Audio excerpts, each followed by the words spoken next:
सो नमस्ते दोस्तों, welcome back. ये है day 11 of this trading journey. कल हमने डे 10 में किया था और मैंने एक ट्रेड भी लेकर दिखाई थी आपको। ये देखिए। तो ये ट्रेड मैंने ली थी पर मैं एक्चुअली में नहीं एंटर हुआ था इस ट्रेड में। बस मैंने यहाँ पर ये दिखा देता, रिस्क एंड रिवॉर्ड लगा रखा है मैंने। तो इसके अकॉर्डिंग तो मेरा टारगेट प्रॉपर हिट हुआ है जो मैंने रखा था इस कैंडल का लो। यहाँ पर ये वाली कैंडल्स हैं यहाँ का, क्योंकि मार्केट में लास्ट लो यही था और इसके लिए मैंने ये ट्रेंड लाइन है, इसकी वजह से मैंने ये ट्रेड ली थी। जैसे ही ये ब्रेक हुई उसके बाद सीधी एक मार्क यहाँ मिला और यहाँ से मार्केट ने इस कैंडल पे स्वीप किया और इस स्वीप के बाद मैंने एंट्री ली थी। और अब मेरे पास इसके मार्केट का जाने का एक ही प्रोस्पेक्टिव है जो कि मैं आपको दिखा देता हूँ। ये मेरे पास यहाँ एक स्ट्रॉन्ग हाई है, इस स्ट्रॉन्ग हाई को स्वीप करके नीचे भी आ सकती है और ऊपर भी जा सकती है अगर ये प्रॉपरली ब्रेक कर दे। वो हमको तभी पता लगेगा जब हम ट्रेड पे बैठे रहेंगे बनेंगे और जब इस लेवल के आसपास मार्केट होगी तब पता लग जाएगा। सो यही रीज़न था इसका। जैसे ये स्वीप हुआ मैं मेनली सिर्फ लिक्विडिटी जो है उसको ही देखकर ट्रेड लेने की कोशिश करता हूँ। जैसे ही मेरे को ट्रेड मिलती है तो मैं उसमें बन जाता हूँ मार्केट में। जैसे कि ये मैंने ट्रेड ली थी, आप देख सकते हो प्रॉपर है और रिस्क एंड रिवॉर्ड रेशो भी बहुत अच्छा है। तो आज हम मेन मोटिव है हमारा टॉपिक का रिस्क एंड रिवॉर्ड रेशो ही है, क्योंकि ज़्यादातर जो ट्रेडर होते हैं शुरुआत में वो सिर्फ प्रॉफिट के ऊपर ध्यान देते हैं, ना कि रिस्क एंड रिवॉर्ड के ऊपर। अभी लाइव चल रही है मार्केट फिलहाल, ये इथीरियम कॉइन में करता हूँ मैं। तो ज़्यादातर जो ट्रेडर होते हैं 90% ऑलमोस्ट इग्नोर करते हैं रिस्क एंड रिवॉर्ड रेशो को। रिस्क एंड रिवॉर्ड रेशो बहुत ही ज़्यादा ज़रूरी है, आर भी कहते हैं इसको शॉर्ट फॉर्म में। क्योंकि जो नए ट्रेडर होते हैं या जिनको बस मतलब होता है प्रॉफिट से, वो यही सोचते हैं कि बस हमारा प्रॉफिट हो जाए। उनको ये नहीं होता कि कितना रिस्क है कितना रिवॉर्ड है, तो उससे इनका अकाउंट लॉस में चल रहा होता है। अगर आपका रिस्क एंड रिवॉर्ड रेशो सही है तो आप ऑलमोस्ट अगर ज़्यादा ट्रेड गलत भी करते हो और 3-4 ट्रेड विन की भी करते हो तो आपका वो भी प्रॉफिटेबल ग्रो कर सकते हैं आपके अकाउंट को।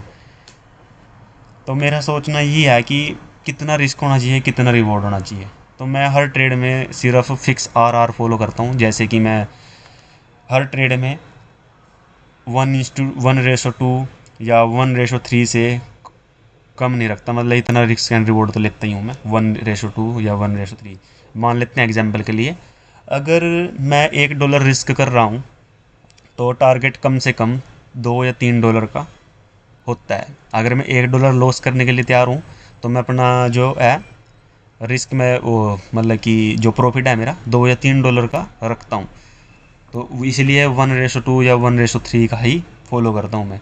और ये तो मैंने थोड़ा वैसे है, इसमें 3:59 का ये थोड़ा अलग है, वो मैंने बाद में एक्सप्लेन कर दूंगा। पर 1:2 या 1:3 का ये कैपिटल के अकॉर्डिंग होता है थोड़ा सा। सब ट्रेड विन नहीं होते और ये नॉर्मल है, सारे ट्रेड विन नहीं होते, ये नॉर्मल है 1:2 या 1:3 का रिस्क एंड रिवॉर्ड। तो आप हमेशा ध्यान रखें 1:2 या 1:3 का ही रिस्क रिवॉर्ड रखें आपकी कैपिटल के अकॉर्डिंग, चाहे जो भी हो उतना तो होना चाहिए।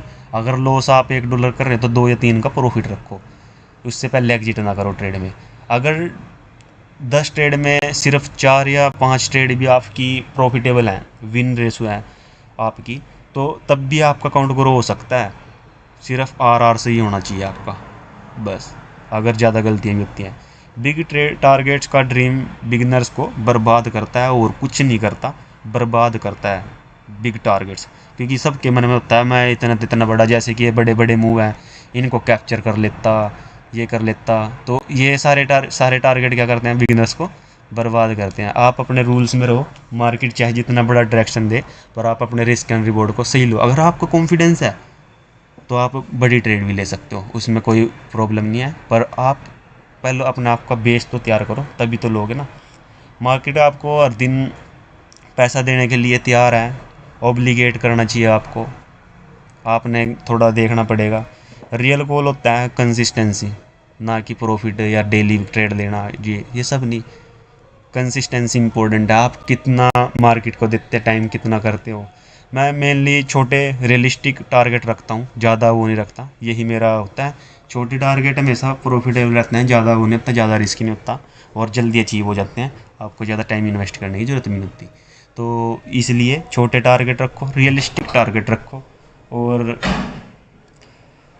और जब टारगेट मिल जाते हैं तो ग्रीड में मत आओ, लालच मत करो। अगर टारगेट मिल भी गया आपको तो जितना आपको रखना है उतना लेके आप मार्केट से एग्जिट हो जाओ। ग्रीड मत आओ, ग्रीड में कि मैं और ज़्यादा कर लेता, यहाँ पर मेरा ये हो जाता वो हो जाता। थोड़ा ये सब कुछ नॉर्मल है, तो आप ग्रीड आ जाती है खुद ब खुद, इसके ऊपर कंट्रोल करना चाहिए हमने। तो आज सिर्फ हमारा आर के ऊपर ही बात था, तो हमने आज पता करा कि आर हमारा क्या होता है। ये हमारा रिस्क एंड रिवॉर्ड रेशो है शॉर्ट ट्रेड के लिए। रिस्क एंड रिवॉर्ड रेशो मेरा सही है यहाँ पर। तो रिस्क एंड रिवॉर्ड रेशो होने के बाद टारगेटेड है प्रॉपर। तो रिस्क एंड रिवॉर्ड में आप 1:2 या 1:3 का, या कभी कभी 1:4 का भी रख सकते हो। तो आप ये रखो अपना रिस्क एंड रिवॉर्ड, मैं तो यही रखता हूँ और अच्छी ट्रेड मिलती हैं। अगर आप रिस्क एंड रिवॉर्ड को मैनेज करके चलते हो तो मोस्ट ऑफ द टाइम आप प्रॉफिटेबल रहोगे। ज़्यादातर लोगों की यही गलती होती है ट्रेडर्स की, जो रिस्क एंड रिवॉर्ड को इग्नोर करते हैं। इग्नोर नहीं करना चाहिए। तो कल है डे 12 में हम बात करेंगे लॉसेस और ड्रॉ डाउन के कैसे हैंडल करें हम, कि लॉसेस से हम कैसे बचें और ड्रॉ डाउन को कैसे हैंडल करें, इसके बारे में हम कल डिस्कस करेंगे। अगर आप ट्रेडर हो या ट्रेडिंग की जर्नी को शुरू करना चाह रहे हो, या फिर आप भी स्ट्रगल कर रहे हो ट्रेडिंग करने के लिए, आपको एक तो कंसिस्टेंसी देनी पड़ेगी। और कमेंट में लिखो आर मैटर्स, आर जो है फॉलो करो, ये ट्रेड में बहुत ज़्यादा ज़रूरी है। कमेंट में ज़रूर लिखना गाइस। तो मिलते हैं डे 12 में। थैंक यू, नमस्ते, जय हिंद।